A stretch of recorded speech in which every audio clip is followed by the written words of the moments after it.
imagine the future and shape your destiny. Together, these three layers form the intricate architecture of your mind, the very foundation of your being. Every single action you take, every emotion you feel, every thought you have, is a complex collaboration between these three essential layers of your brain. Therefore, understanding how these layers function and interact is key to understanding ourselves, our motivations, and our potential. This, then, is the remarkable story of your brain's evolution, a journey millions of years in the making. Deep within the architecture of your mind lies the cerebrum. This remarkable structure is, in essence, your personal supercomputer. It's the seat of your conscious thought, your reasoning, and your ability to understand the world around you. The cerebrum presents itself as a large, wrinkled dome that dominates the upper portion of your brain. Its surface isn't smooth but rather intricately folded. These folds aren't just for show, they dramatically increase the surface area, allowing it to pack more processing power into the limited space within your skull. This ingenious design gives you the capacity for higher-level thinking, complex problem-solving, and creative endeavors. The cerebrum isn't a single unified mass. It's cleverly split into two distinct left and right hemispheres. These hemispheres are connected by the corpus callosum, a superfast data cable composed of millions of nerve fibers. While some specific tasks like language processing or spatial reasoning might lean more heavily on one hemisphere or the other, the vast majority of our cognitive functions require both sides working together in perfect harmony. Each hemisphere is further divided into four major lobes. These are the frontal lobe, responsible for planning, decision-making, and problem-solving; the parietal lobe, which is crucial for sensory processing and spatial awareness; the occipital lobe, dedicated entirely to vision; and the temporal lobe, which plays a vital role in hearing, language comprehension, and memory formation. Think of these lobes as specialized departments within a vast corporation, each with its own unique responsibilities and expertise. The frontal lobe, with its executive functions, is like the CEO, making strategic decisions and overseeing operations. The parietal lobe is the data analyst, meticulously analyzing incoming sensory information. The occipital lobe is the creative visual designer, transforming raw data into meaningful images. And the temporal lobe is the communications and memory manager, handling information flow and storing vital experiences. These departments constantly collaborate, seamlessly sharing information to orchestrate every thought, feeling, and action you take. This intricate teamwork is what allows you to navigate the complexities of the world with such remarkable ease and adaptability. In essence, your cerebrum is the central headquarters of your personality, your intellect, and your very being. It's within this remarkable structure that you become aware of yourself, your place in the world, and the intricate tapestry of your surroundings. This is truly the brain's command center, the hub of your conscious experience. Beyond the cerebrum, two unsung heroes keep you moving and alive: the cerebellum and the brainstem. The cerebellum, or little brain, sits at the back and controls balance, coordination, and movement. It's the master choreographer, turning simple commands into smooth, precise actions. Practice makes perfect because your cerebellum fine-tunes your movements over time. The brainstem connects your brain to your spinal cord and is the core of your survival brain. It regulates heartbeat, breathing, and sleep, vital functions you never think about. The brainstem is the ultimate life support system, keeping you alive even when you're unconscious. It's the critical relay station, sending sensory information up and motor commands down. Without it, the rest of your brain would be cut off from your body. The cerebellum and brainstem are the foundation of everything you do. They work tirelessly behind the scenes. They are the unsung heroes of your brain. Without them, nothing else would function. The brain's magic happens through neurons, about 86 billion of them. Each neuron is a tiny wire, receiving signals through dendrites and sending them via axons. Neurons connect in vast networks, forming the circuitry of your mind. Communication is electrochemical. An electrical pulse races down the axon, reaching a gap called a synapse. Here, the signal becomes chemical. Neurotransmitters ferry the message across the gap. These chemicals can excite or inhibit the next neuron, creating a delicate balance. This process happens billions of times per second, enabling thought, memory, and emotion. It's a lightning-fast dance of electricity and chemistry. Every thought and feeling is a unique pattern of neurons firing. This is the dynamic light show inside your head.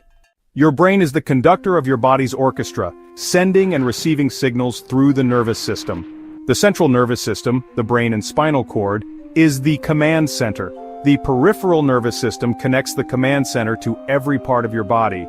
Decide to pick up a glass? The frontal lobe makes the call, the motor cortex plans, the cerebellum refines, and the brainstem relays the command to your muscles. Sensory nerves send feedback, pressure, temperature, sight, so you adjust in real time. This feedback loop lets you interact smoothly with the world. The autonomic nervous system runs on autopilot, managing heart rate, digestion, and more. When you're nervous, your brain speeds up your heart. When you relax, it slows things down. Your brain constantly fine-tunes your internal state. It's the master conductor, keeping everything in harmony. We've explored the universe inside your head, from the survival brain to the thinking brain, from neurons to the grand orchestra of your body. The brain is a masterpiece of evolution, capable of music, science, and self-reflection. Yet much remains a mystery: consciousness, memory, dreams. The quest to understand the brain is as thrilling as exploring outer space. Science thrives on curiosity, yours included. Don't stop here. Keep asking questions, reading, and exploring. Your brain is the ultimate instrument for discovery. Join the conversation.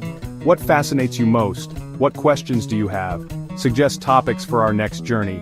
Let's keep exploring the cosmos, inside and out, together. The greatest adventure is understanding who we are. Keep looking up and keep looking in.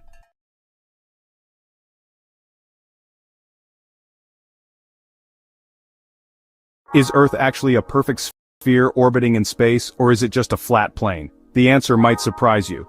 Today, I'm diving into the fascinating evidence that reveals the true shape of our planet. Get ready for some mind-blowing facts. People have been asking this question for thousands of years. Ancient Greeks like Pythagoras and Aristotle observed the Earth's curves, and later explorers like Ferdinand Magellan proved it through circumnavigation. But what about today? Are there still doubts? Let's look at some undeniable evidence that confirms Earth is round. First up, humans first saw the Earth from space. Satellites and space stations like the ISS constantly capture pictures of our round planet. Next, let's talk about ships and the horizon. As ships sail away, they disappear bottom first, indicating Earth's curvature. Now check out what happens during lunar eclipses. Earth's shadow on the moon is always round. Only a spherical object can cast such a consistent shadow. Look at time zones. Different parts of Earth experience day and night at different times, which makes sense only on a spherical planet. And how about airplane flight paths? Flights take curved routes over the globe, called Great Circle routes, optimized for a spherical Earth. But I know what you're thinking. Some say the Earth is flat. Let's see where their evidence holds up. Flat Earth models often rely on misunderstandings of perspective, or misinterpretations of technology like GPS and satellites, which NASA and scientists confirm are orbiting spherical Earth. Many flat Earth claims are based on conspiracy theories rather than scientific evidence. The scientific consensus is clear. Multiple lines of independent evidence from physics, astronomy, and geology all support a spherical Earth. Gravity pulls toward the center of mass, forming a sphere. Images from space consistently show a round Earth. You can travel in a straight line and end up back where you started, only possible on a sphere. So after looking at all the evidence, it's pretty clear. Earth is round. Science has provided us with countless proofs, from space imagery to physics. But what do you think? Do you have questions or theories? Drop them in the comments. If you enjoyed this video, please hit like, subscribe for more science adventures, and share your feedback below. What other mysteries or topics should I explore next? Let's keep the curiosity alive.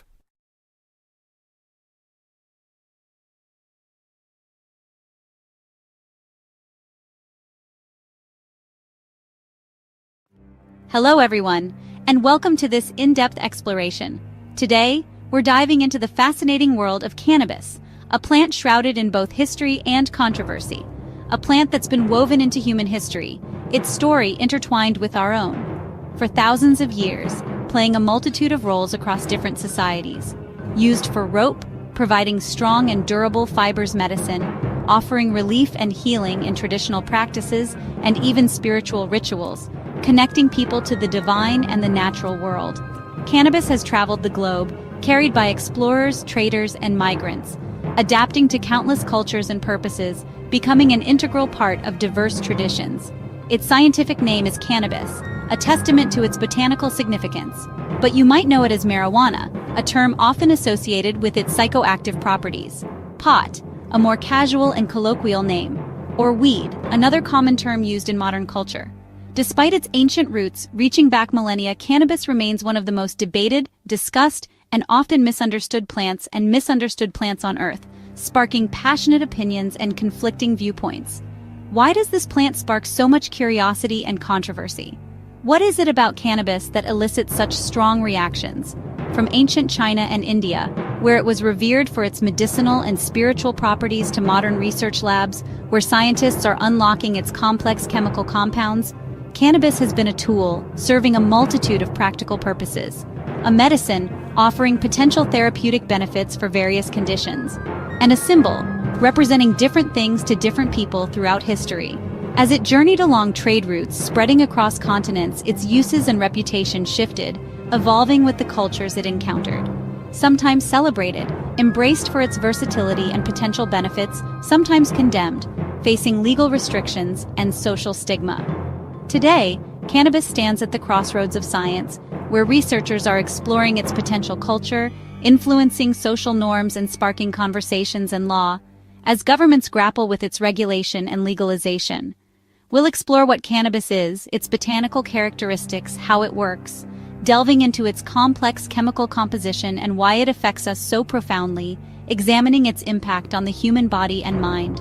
Our goal: to separate fact from fiction, dispelling common misconceptions and understand the science behind the plant, providing you with evidence-based information. By the end, you'll see how cannabis connects botany, its biological structure chemistry, its complex molecular makeup in society, its impact on our communities and cultures. So put on your thinking caps, prepare to challenge your assumptions. We're about to unravel the mystery of weed, uncover the truth behind this complex plant. Let's get started. The journey begins now. Welcome to the science of cannabis. Let's explore together. So what exactly cannabis? What is this green stuff, really? At its core, it's a flowering plant, a member of the Cannabaceae family.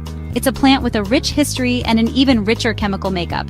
Yes, the same family as hops and beer. So in a way, cannabis and your favorite IPA are distant cousins.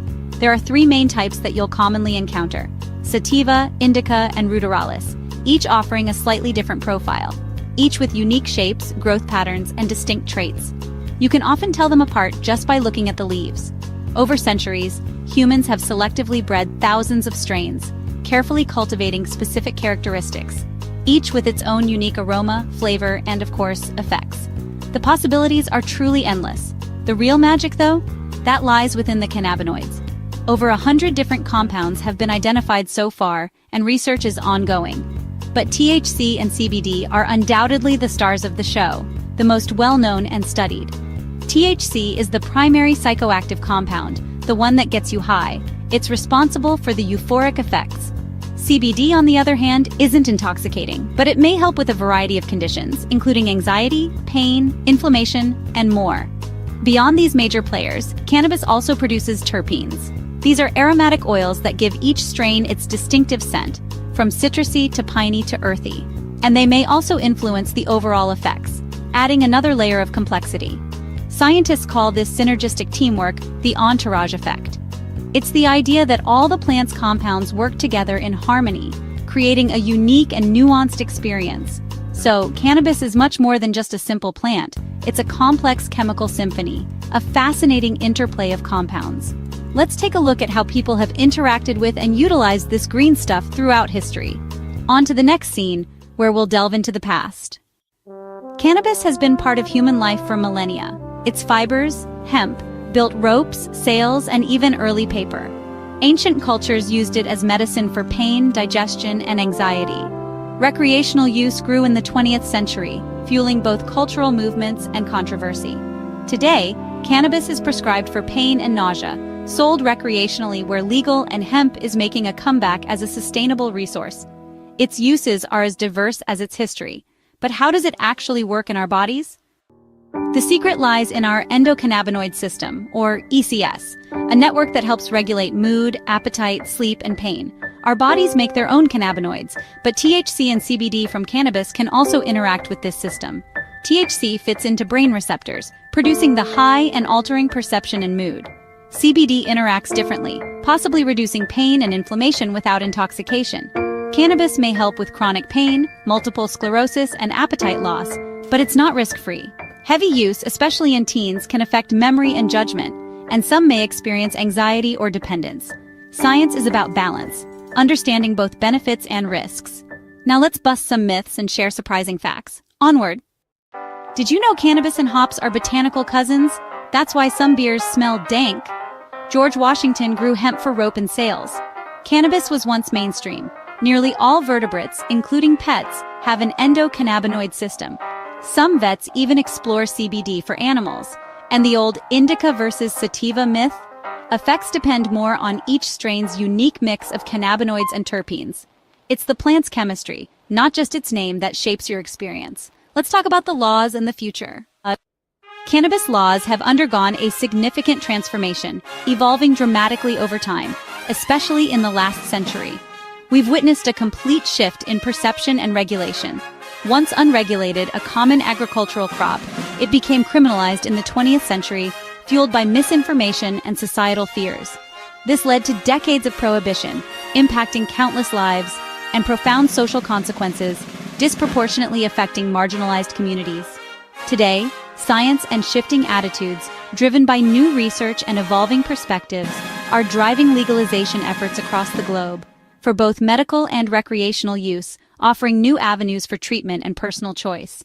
In many places around the world, legalization has created new industries, providing jobs and economic opportunities, and significant tax revenue, and exciting opportunities for research into its potential benefits and risks.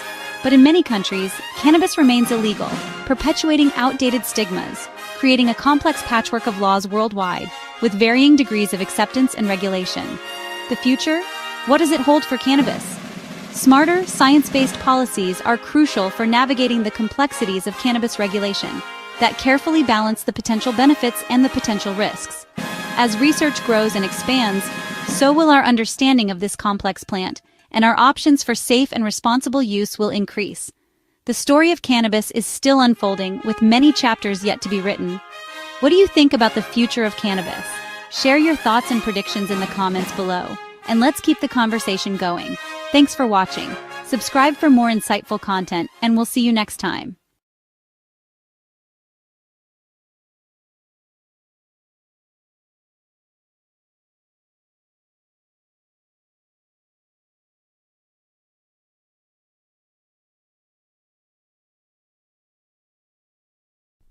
Imagine waking up tomorrow morning, the sun streaming through your window, ready to start your day. But something's different. The internet is completely gone. Vanished. No social media to scroll through, no quick updates from friends and family, no streaming your favorite shows or movies, no instant messages to connect with colleagues or loved ones, and absolutely no quick answers from Google to settle those burning questions. It's hard to picture a world like that, right? A world without the constant connectivity we've grown so accustomed to. The internet has become so deeply ingrained as a part of our daily lives we barely even notice it's there, that is, until it's suddenly gone, leaving us feeling disconnected and lost. But this vast global network that spans the entire planet didn't just magically appear overnight. It was carefully built, step by painstaking step, by a dedicated community of visionary scientists and brilliant engineers. The story of the internet is a fascinating one, a story deeply rooted in human curiosity and the fundamental human drive to connect with one another, to share ideas, and to collaborate. Every single online action you take today, from sending an email to watching a video, directly traces back to those early experiments and groundbreaking technological breakthroughs from decades and decades ago. We've come a long way, going from just two computers in a lab, tentatively communicating, to a staggering billions of devices connected worldwide, forming a truly global network. So the big question is, how exactly did we get here? From those humble beginnings to this interconnected world? Well, let's pull back the curtain together and embark on a journey to discover the underlying science and the rich history behind the intricate workings of the internet. Ready to explore? Then let's dive right in and uncover the secrets of the web. Our journey starts in the late 1960s, a period defined by the Cold War, a time of intense geopolitical tension and technological competition between the United States and the Soviet Union. This era spurred unprecedented investment in scientific research and development, particularly in areas that could provide a strategic advantage. It was during this time that the U.S. Department of Defense, recognizing the critical importance of secure and reliable communication, identified a pressing need, a way for computers to communicate with each other, sharing vital information and resources across vast distances. This wasn't just about convenience, it was about national security. The challenge was to create a network that could withstand potential attacks, ensuring that communication lines remained open, even if parts of the network were destroyed or compromised. The goal was resilience, a network that could adapt and continue functioning under duress. Enter ARPANET, the Advanced Research Projects Agency Network. ARPANET was not just another network, it was the first decentralized computer network, a revolutionary concept at the time. Unlike traditional centralized systems, ARPANET had no single point of control. It was designed with redundancy in mind, so if one part failed, the rest could still function seamlessly, ensuring uninterrupted communication. This was a radical departure from existing communication models. The moment of truth arrived on October 29, 1969, when a UCLA student, tasked with a monumental challenge, attempted to send the first message over this groundbreaking network. The message was simple, just LO. But the system, still in its infancy, crashed before the full word login could be transmitted. Despite the setback, that simple LO proved that computers could indeed talk across distances, marking a pivotal moment in the history of communication. Soon, universities eager to explore the possibilities of this new technology and research centers across the country joined ARPANET, expanding its reach and capabilities. This created a vibrant community of researchers and scientists who could share data, collaborate on projects, and exchange ideas instantly, accelerating the pace of scientific discovery. This was more than just connecting computers. This was the birth of networking, a new paradigm of